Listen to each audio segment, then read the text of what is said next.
আসসালামু আলাইকুম। আমরা যারা কোম্পানি বিক্রয় শিল্পী বা বিক্রয় কর্মী যেটাই বলেন সবই কিন্তু একই বা এসও বলেন, সেলস রিপ্রেজেন্টেটিভ একই। আমরা যাদের দোকানে ড্যামেজ হয়, ড্যামেজ পণ্য নিতে সংকোচ বোধ করি।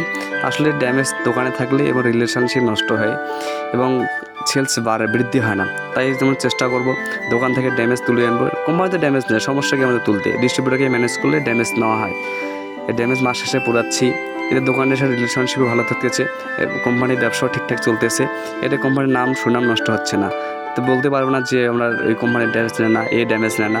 এগুলো কথা থেকে আমরা বিরত থাকবো এবং ড্যামেজ সবাই নেব, ড্যামেজ পুরাবো এবং কোম্পানির নাম নষ্ট করব না। ধন্যবাদ।